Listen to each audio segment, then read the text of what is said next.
Carta aos Romanos, capítulo 8. A vida dominada pelo Espírito Santo. Agora já não existe nenhuma condenação para as pessoas que estão unidas com Cristo Jesus. Pois a lei do Espírito de Deus, que nos trouxe vida por estarmos unidos com Cristo Jesus, livrou você da lei do pecado e da morte. Deus fez o que a lei não pôde fazer, porque a natureza humana era fraca. Deus condenou o pecado na natureza humana, enviando o seu próprio Filho, que veio na forma da nossa natureza pecaminosa, a fim de acabar com o pecado. Deus fez isso para que as ordens justas da lei pudessem ser completamente cumpridas por nós, que vivemos de acordo com o Espírito de Deus e não de acordo com a natureza humana. Porque as pessoas que vivem de acordo com a natureza humana têm a sua mente controlada por essa mesma natureza. Mas as que vivem de acordo com o Espírito de Deus têm a sua mente controlada pelo Espírito. As pessoas que têm a mente controlada pela natureza humana acabarão morrendo espiritualmente, mas as que têm a mente controlada pelo Espírito de Deus terão a vida eterna e a paz. Por isso, as pessoas que têm a mente controlada pela natureza humana se tornam inimigas de Deus, pois não obedecem à lei de Deus e, de fato, não podem obedecer a ela. As pessoas que vivem de acordo com a sua natureza humana não podem agradar a Deus. Vocês, porém, não vivem como manda a natureza humana, mas como o Espírito de Deus quer, se é que o Espírito de Deus vive realmente em vocês. Quem não tem o Espírito de Cristo não pertence a Ele. Mas se Cristo vive em vocês, então, embora o corpo de vocês vá morrer por causa do pecado, o Espírito de Deus é vida para vocês, porque vocês foram aceitos por Deus. Se em vocês vive o Espírito daquele que ressuscitou Jesus, então aquele que ressuscitou Jesus Cristo dará também vida ao corpo mortal de vocês por meio do seu Espírito que vive em vocês. Portanto, meus irmãos, nós temos uma obrigação, que é a de não vivermos de acordo com a nossa natureza humana. Porque se vocês viverem de acordo com a natureza humana, vocês morrerão espiritualmente. Mas se pelo Espírito de Deus vocês matarem as suas ações pecaminosas, vocês viverão espiritualmente. Pois aqueles que são guiados pelo Espírito de Deus são filhos de Deus. Porque o Espírito que vocês receberam de Deus não torna vocês escravos e não faz com que tenham medo. Pelo contrário, o Espírito torna vocês filhos de Deus e, pelo poder do Espírito, dizemos com fervor a Deus: Pai, meu Pai. O Espírito de Deus se une com o nosso Espírito para afirmar que somos filhos de Deus. Nós somos seus filhos e por isso receberemos as bênçãos que Ele guarda para o seu povo e também receberemos com Cristo aquilo que Deus tem guardado para Ele.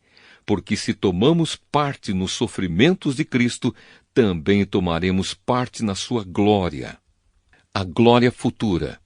Eu penso que o que sofremos durante a nossa vida não pode ser comparado de modo nenhum com a glória que nos será revelada no futuro. O universo todo espera com muita impaciência o momento em que Deus vai revelar o que os seus filhos realmente são. Pois o universo se tornou inútil, não pela sua própria vontade, mas porque Deus quis que fosse assim. Porém, existe esta esperança. Um dia o próprio universo ficará livre do poder destruidor que o mantém escravo e tomará parte na gloriosa liberdade dos filhos de Deus.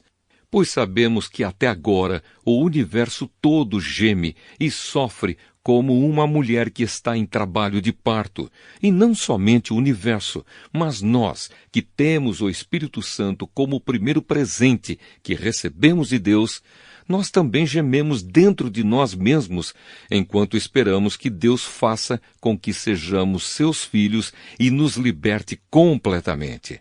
Pois foi por meio da esperança que somos salvos. Mas, se já estamos vendo aquilo que esperamos, então isso não é mais uma esperança. Pois quem é que fica esperando por alguma coisa que está vendo? Porém, se estamos esperando alguma coisa que ainda não podemos ver, então esperamos com paciência. Assim também o Espírito de Deus vem nos ajudar na nossa fraqueza, pois não sabemos como devemos orar. Mas o Espírito de Deus, com gemidos que não podem ser explicados por palavras, pede a Deus em nosso favor. E Deus, que vê o que está dentro do coração, sabe qual é o pensamento do Espírito, porque o Espírito pede em favor do povo de Deus e pede de acordo com a vontade de Deus. Pois sabemos que todas as coisas trabalham juntas para o bem daqueles que amam a Deus, daqueles a quem Ele chamou de acordo com o seu plano. Porque aqueles que já tinham sido escolhidos por Deus, Ele também separou a fim de se tornarem parecidos com o seu Filho. Ele fez isso para que o Filho fosse o primeiro entre muitos irmãos. Assim Deus chamou os que havia separado. Não somente os chamou, mas também os aceitou. E não somente os aceitou, mas também repartiu a sua glória com eles. O amor de Deus que é nosso por meio de Cristo. Diante de tudo isso, o que mais podemos dizer? Se Deus está do nosso lado, quem poderá nos vencer? Ninguém. Porque Ele nem mesmo deixou de entregar o próprio Filho, mas o ofereceu por todos nós. Se Ele nos deu o seu Filho, será que não nos dará também todas as coisas? Quem acusará aqueles que Deus escolheu? Ninguém. Porque o próprio Deus declara que eles não são culpados. Será que alguém poderá condená-los? Ninguém. Pois foi Cristo Jesus quem morreu, ou melhor, quem foi ressuscitado e está à direita de Deus. E Ele pede a Deus em favor de nós. Então quem pode nos separar do amor de Cristo? Serão os sofrimentos, as dificuldades, a perseguição, a fome, a pobreza, o perigo ou a morte? Como dizem as Escrituras Sagradas, por causa de ti estamos em perigo de morte o dia inteiro. Somos tratados como ovelhas que vão para o matadouro. Em todas essas situações, temos a vitória completa por meio daquele que nos amou, pois eu tenho a certeza de que nada pode nos separar do amor de Deus.